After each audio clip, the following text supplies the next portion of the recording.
क्रम में वो कैसे विकसित हुआ। मैं उम्मीद करता हूँ कि हम आज इन बुनियादी सवालों के कुछ जवाब हासिल करने में कामयाब हों।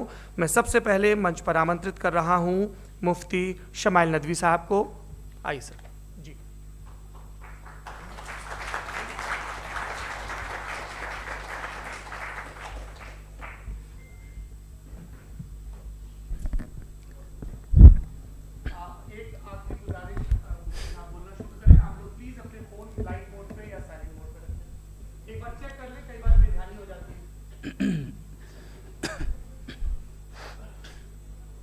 अस्सलामुअलैकुम वरहमतुल्लाहि वबरकातुहू। नाज़रीन, आप सबसे पहले इस वीडियो को मुकम्मल देखिए।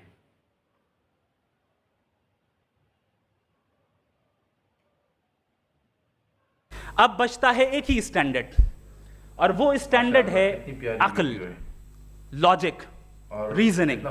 और यही वो स्टैंडर्ड है जिसके तहत गॉड की एग्जिस्टेंस को साबित किया जाएगा या गॉड की एग्जिस्टेंस को डिनाई किया जाएगा। लेकिन चूंकि ये बहुत इंपॉर्टेंट और सेंसिटिव टॉपिक है, इसलिए लॉजिकल आर्ग्यूमेंट भी ऐसा होना चाहिए जो डेफिनेटिव हो, इनडेफिनेटिव ना हो, जो 2 और 2 4 की तरह बिल्कुल वाजे हो, जिसे लॉजिकली रिजेक्ट करना पॉसिबल नहीं हो। फॉर एग्जाम्पल हम कहें हमारे रिस्पेक्टेड मिस्टर सौरभ साहब, ये एक इंसान है और तमाम इंसान कॉन्शियस बीइंग है, लिहाजा नतीजा क्या निकला, हमारे सौरभ साहब भी कॉन्शियस बीइंग है। क्या ये इंडेफिनेट आर्ग्यूमेंट है या डेफिनेट आर्ग्यूमेंट है? ये डेफिनेट आर्ग्यूमेंट है। ये 2 और 2 की तरह वाजे है, इसमें किसी तरह जो है लॉजिकली इसको रिजेक्ट नहीं किया जा सकता। तो अगर आज हमारे जावेद अख्तर साहब ऐसी कोई अकली दलील और लॉजिकल एविडेंस दें खुदा के ना होने पर जो डेफिनेट भी हो, तो मैं ये ऐलान करता हूं कि यकीनन मैं उस एविडेंस को कबूल करूंगा और उस पर गौर करूंगा। लेकिन साथ में यह भी ऐलान कर देता हूं प्रेडिक्शन के तौर पर कि ऐसा कोई डेफिनेट आर्ग्यूमेंट कोई नहीं पेश कर सकता। दलील हम देंगे और डेफिनेटिव दलील देंगे, लॉजिकल दलील देंगे, ऐसी दलील देंगे जो एंटायर एथिस्टिक वर्ल्ड उसे रेफ्यूट नहीं कर सकती।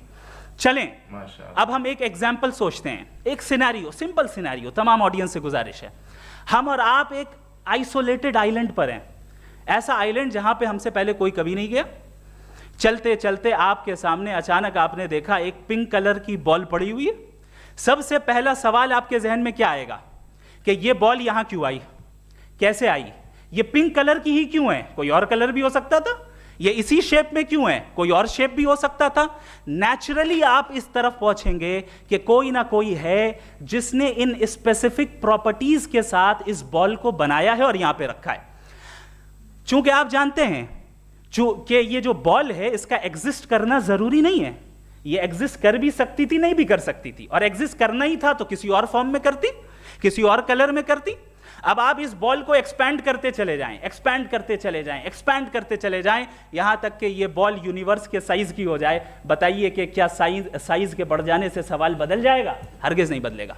अभी भी सवाल रहेगा, ये यूनिवर्स कहां से आया, इन स्पेसिफिक प्रॉपर्टीज के साथ कहां से आया, क्यों आया, किसने बनाया, ये सवाल उस वक्त भी वैलिड रहेगा।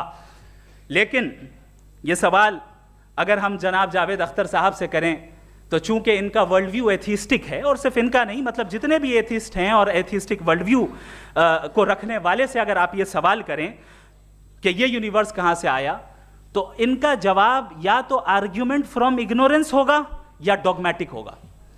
या तो ये कहेंगे कि मुझे नहीं पता कि ये कहां से आया, लिहाजा गॉड डज नॉट एग्जिस्ट, ये आर्ग्यूमेंट फ्रॉम इग्नोरेंस है। या ये कहेंगे कि ये यूनिवर्स खुद ब खुद बन गया, इसका मतलब ये है कि उस बॉल को भी खुद ब खुद बन जाना चाहिए। लेकिन बॉल के ताल्लुक से ये एक्सप्लेनेशन एक्सेप्ट नहीं की जाएगी कि ये खुद ब खुद बन गई, लेकिन यूनिवर्स के ताल्लुक से कर दिया जाएगा। इसे हम दूसरे अल्फाज में डॉगमा भी कह सकते हैं।